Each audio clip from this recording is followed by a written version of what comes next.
বিশ্বজুড়ে খাবারে অ্যালার্জি উদ্বেগের লাল সিগন্যাল।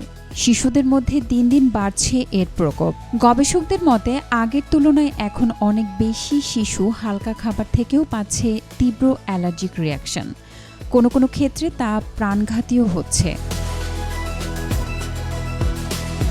সম্প্রতি দুগ্ধজাত খাবারে তীব্র অ্যালার্জি রিয়াকশনে অস্ট্রেলিয়ার পশ্চিমাঞ্চলে ৬ বছরের এক শিশু মারা গেছে। একই সময়ে তিল ও চীনাবাদাম খেয়ে ব্রিটেনে আরও ২ শিশু মারা গেলে বিশ্বজুড়ে অ্যালার্জির বিশেষজ্ঞরা নড়েচড়ে ওঠেন।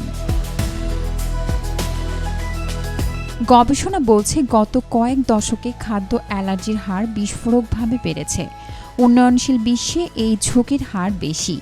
অন্য এক আন্তর্জাতিক জরিপে উঠে এসেছে গ্রাম নয়, শহরেই অ্যালার্জির ভয় বেশি।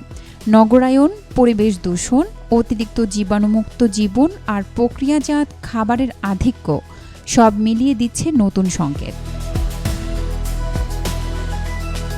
অ্যালার্জি শুধু স্বাস্থ্য ঝুঁকি নয়, জীবনযাপনের চাপও বাড়াচ্ছে দ্বিগুণ।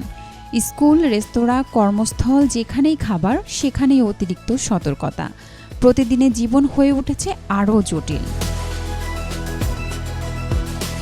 অ্যালার্জির সমাধানে বিশেষজ্ঞরা বলেন, শিশুদের খাবার সতর্কতা, পরিবেশগত পরিবর্তনকে গুরুত্ব দেয়া আর অভিভাবকদের মাঝে সচেতনতা বাড়ানো এই ত্রিমাত্রিক প্রস্তাবই হতে পারে বিশ্বজুড়ে বাড়তে থাকা অ্যালার্জির বিরুদ্ধে সবচেয়ে বড় ঢাল। Desk report, B news 24।